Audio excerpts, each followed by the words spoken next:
Alors je vous présente Nico. Alors Nico, Oui. toujours à fond de la musique. Eh ouais, toujours, ça change pas. Hein. La patience pour la vie, là. Je crois que je vais pas arrêter demain. À quel âge tu as commencé à jouer de la guitare? Raconte-nous comment ça a Assez commencé. tard, moi. Hein, j'ai commencé, ouais. Au début, j'étais plus branché sport. J'étais pas trop saltimbanque. J'étais sportif. Hygiène de vie irréprochable et tout a basculé vers l'âge de 17-18 ans, là. J'ai commencé la guitare, ouais, entre 17 ans environ, ouais. Là, c'est mon père qui m'a acheté ma première guitare et comme il est ingénieur du son, moi j'ai vécu dans le monde du spectacle depuis que je suis tout petit. Ça m'a bercé toute ma vie, mais je m'en suis pas rapproché de suite, quoi. Ça a pris du temps avant que je réalise que j'étais prédisposé à ça. Comment tu as appris à jouer de la guitare? Tout seul, hein, tout seul. Bon, après avec quelques amis qui te montrent 2-3 plans par-ci par-là. Comment on peut apprendre tout seul à jouer de la guitare? Parce que des accords, je pense qu'il y en a des milliers, des dizaines de milliers. Comment trouver ça au hasard? Alors au début, c'est les accords basiques, assez simples à faire. Et puis ensuite, bon, aujourd'hui, depuis on a la chance d'avoir Internet, les tutoriels, des vidéos explicatives, tout ça. On peut apprendre seul grâce à des professeurs virtuels, un petit peu. Mais bon, moi, c'est l'oreille surtout que j'ai forgé. Je jouais sur les musiques, les CD, et mes professeurs comme Santana, Hendrix, Angus Young et compagnie, des super gratteux que j'aimais beaucoup, mais que j'ai essayé de jouer par-dessus, de chercher, de trouver tout seul, de creuser comme ça. Ça prend plus de temps. Ça prend plus de temps, mais l'oreille, après, elle est aguerrie et c'est une force aussi. C'est une force aussi. Et là, aujourd'hui, combien d'accords tu utilises? Alors là, alors il y en a que j'utilise sans savoir exactement ce que c'est encore. Ça m'arrive. Des sus4, basse 9, diminuées par exemple, ou des trucs comme ça. Alors je les joue, mais ah oui. Alors après, je vais voir, je dis ah oui, c'est celui-là, d'accord. Et sinon, j'ai une application aussi maintenant sur mon téléphone. Quand j'ai un doute, paf, je regarde et je dis ah oui, d'accord, c'est celui-là. Mais sinon, ouais, je dois l'utiliser, je sais pas moi, peut-être 80, 100, ça va vite. Hein. Est-ce que tu as déjà enregistré? Oui, oui, j'ai des compositions, j'ai enregistré en studio. Sous label? Pas encore, là je me suis coproduit avec un producteur aussi d'Avignon qui a pas mal flashé sur 2-3 compos à moi.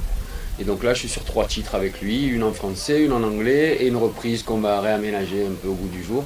Et en espérant, voilà, on va le proposer après à différents labels et on va voir si ça prend. C'est quoi la différence entre un producteur et un label? Non, mais un producteur a un label en fait. Généralement, il a monté une structure avec son label et il produit les artistes. Ouais. Ouais. Je voulais te demander, qu'est-ce que c'est ces tubes que certains guitaristes enfilent dans les doigts de la main gauche? Ah, le bottleneck. Le bottleneck, à la base, tout a démarré avec un goulot de bouteilles cassées, d'où le nom bottleneck. Et les premiers bluesman jouaient avec ça, avant qu'il existe lui en verre, lui en fer, comme fabriqué après. Il me semble Muddy Waters qui a révolutionné ça. Ça sert à quoi? Et ça sert à avoir, alors c'est un son particulier, ça sert à la guitare slide, c'est bon surtout pour le blues, mais après aujourd'hui on s'en sert des fois aussi pour d'autres styles. Il y a des guitaristes aujourd'hui qui ont élargi Oui, rockabilly bien sûr, boogie, années 50, oui, carrément, ouais, et le blues.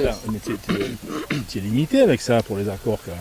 Alors il y a différents accordages qui facilitent la pratique du bottleneck. Et effectivement, une guitare, quand elle est accordée normalement, c'est très difficile. Ouais. Effectivement, c'est très difficile. Mais sinon, on l'accorde, comme on dit, en open tuning, c'est-à-dire qu'on monte les cordes jusqu'à faire un accord à vide. Quand on gratte toutes les cordes à vide, ça fait un accord. Alors en open tuning de mi, de ré, de la, peu importe. Et avec ça, on sait qu'un doigt fait un accord. Donc ça facilite. Et au bottleneck, du coup, c'est c'est fait pour quoi. C'est très. Et ça donne cet effet glissé là. Ah oui, oui, très métallique, très glissé. Ouais. C'est ça. Bah, après, il y en a en fer, il y en a en verre. En verre, c'est plus doux le son. Plus pour les acoustiques, les guitares acoustiques, électroacoustiques. Et ceux en fer pour l'électrique plus. Ouais. Et c'est vrai que ça, ce côté métallique, cette brillance, ces longueurs de notes, ce sustain aussi qui tiennent des notes plus longues. Ouais, c'est super. Peut-on devenir riche tout en restant honnête? Oui, je pense que oui, bien sûr. Moi, je connais des gens riches qui sont tout à fait honnêtes et qui ont gardé les pieds sur terre et qui ont gardé les valeurs d'enfance. Il y en a peut-être pas des tonnes et des tonnes, parce que ça fait souvent quitter la terre à beaucoup de monde, l'argent. L'argent amène le pouvoir amène la corruption, enfin bref. Oui, on peut se détourner de ces valeurs. Peut-on être gentil et intelligent? Oui aussi, je pense. Oui, il faut le garder ça d'ailleurs, parce que c'est pas parce qu'on est intelligent qu'il faut être un gros con. Si on ajoute des préfixes, par exemple, peut-on être trop gentil et très intelligent? Parce que ça marche toujours. Ah ouais, on dit trop bon, trop con, on dit. Ouais, voilà. Et ouais, c'est délicat, C'est délicat, mais moi je pense que c'est plus joli d'être quelqu'un de gentil que d'une grande intelligence. Je préfère des gens honnêtes, qui ont des valeurs, qui sont gentils, qui sont adorables, qui ont le don de soi, du partage et tout, et qui ne sont pas forcément des lumières, plutôt que des gros cons intelligents. L'interview est terminée. Allez, Merci. Merci à toi.